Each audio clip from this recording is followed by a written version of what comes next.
इसके तहत ये सारा ट्रायल जो है वो किया गया, मुकदमा बनाया गया और इस मुकदमे में कार्रवाई जारी है। ये जिस तरह से गाना गा रहे थे, मैं हैरान था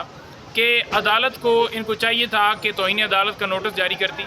कि आप अदालत के अंदर खड़े होकर, ये कोई सिनेमा जो है वो नहीं था जहाँ पर कोई शूटिंग जो है वो दिखाई जा रही हो किसी वो पर्दे के ऊपर, बल्कि अदालत की कार्रवाई चल रही थी और वो गाना गा रहे थे। वो फिल्म कौन सी थी, वो खुदा गवाह फिल्म का वो गाना गा रहे थे कि तू मुझे कबूल मैं तुझे कबूल, जो अमिताभ बच्चन ने वो मेरा ख्याल में श्रीदेवी के ऊपर जो है वो के साथ शूट किया था। तो मोहम्मद अजीज़ इसके गुलकार थे, मुझे पता है गुलकार तो वो थे, लेकिन ये जो जिस तरह से आज आए हैं और जाकर गाना जिस तरह गाया इन्होंने,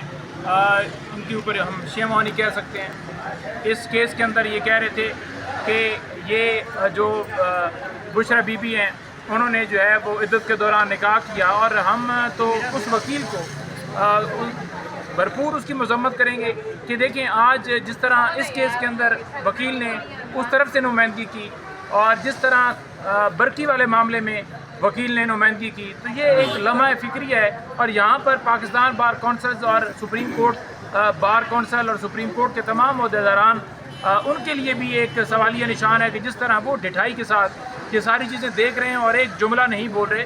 इस केस के अंदर उलमाए कराम ने बड़ा वाज़ह तौर पर बताया है कि मोतबर बयान जो होता है वो औरत का होता है और उन्होंने इद्दत पूरी कर ली, लिहाजा ये तो फरीक जो आज यहाँ पर खड़े हैं ये किस तरह से एक तरफ वो कहता है खावर मानका के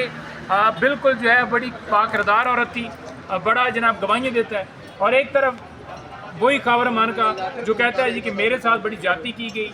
मैं तो जो वो तलाक की ये वजह बनी, इमरान खान वजह बनी, ये बनी। और तीसरी तरफ फिर ये कहता है कि जनाब मैं तो बसाना चाहता था, लिहाजा ये जो है मेरे साथ जाती हुई, और फिर बुहतान भी लगाना, फिर केस भी दायर करना, फिर उनके खिलाफ बातें भी करना, और फिर कहना कि मैं बसाना भी चाहता हूँ। तो ये सारी चीज़ें जो जिस तरह से स्टेटमेंट दी गई हैं, जिस तरह से प्लान किया गया है, पूरी दुनिया देख रही है। इंशाअल्लाह ताला हमें उम्मीद है अदालत से कि इंसाफ दिया जाएगा, और अगर इंसाफ होता है तो फिर इंशाअल्लाह ताला सज़ा जो है वो हम देख रहे हैं कि मुअत्तल हो। तो खान साहब फिर बाहर आते हुए नज़र आ रहे हैं 27 तारीख को। देखिए हमारी तो हर रोज़ हम उठते हैं और कोशिश ये होती है कि आज खान साहब रिहा हो जाए, लेकिन ये किसी सूरत नहीं चाहेंगे कि खान साहब को रिहा करें। केस कोई नहीं है, जो भी करना है बड़ा गलत करना है, गैर कानूनी करना है। जैसे दूसरे केसेस के अंदर सनम जवेद और दीगर को कभी किसी मुकदमे में, कभी किसी में, कभी 3 MPO के तहत गिरफ्तार किया जाता है, तो ये इसी तरह ये तसलसल जो है इन्होंने जारी रखा हुआ है। लेकिन हम उम्मीद रखते हैं कि अदालतें जो हैं उनका काम होता है कि लोगों के हकूक़ की हिफाजत करना, कि वो प्रोटेक्शन फराहम करेंगी, और जो राइट्स हैं एक शहरी के होते हैं वो उनको राइट्स जो हैं वो देंगे। अगर 27 जून को खान साहब की ज़मानत कन्फर्म हो जाती है, उनकी रिहाई मुमकिन हो जाती है, तो क्या इंतज़ामात किए गए हैं, किस तरह उनका इस्तकबाल किया जाएगा? देखिए इंतज़ामात, खान साहब की रिहाई होती है तो फिर इंशाअल्लाह ताला एक ग्रैंड जो है वो इस्तकबाल होगा, पूरा पाकिस्तान निकलेगा, पूरा पाकिस्तान सड़कों पर होगा, फूल भी होंगे, हार भी होंगे, ढोल भी होंगे, बाजी भी होगी, बारात भी होगी, और हमारा दूल्हा भी होगा, और फिर हम भंगड़े डालेंगे इंशाल्लाह। गाने भी गाए जाएंगे? गाने फिर मोहम्मद अजीज़ के गाएंगे या कोई नूरजहां के गाएंगे, ये फिर वो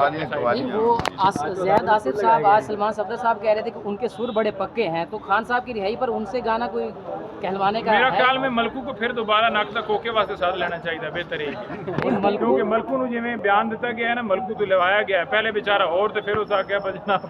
तो फिर आवाम ने भी उहदे थले दसिया, लिहाजा मलकू का प्रोग्राम बनाया जा सकता है कि मलकू आ जाए, तो मलकू तो फिर मेरा ख्याल बेस्ट है, क्योंकि कैदी 804 के उत्ते गाना गाया तो बड़ा हिट होया, लिहाजा मेरा ख्याल उन्होंने बुला लवांगे, वो मेरे हल्के का है भी सही, उन्होंने मैं कॉल करूँगा वो आ जाएगा।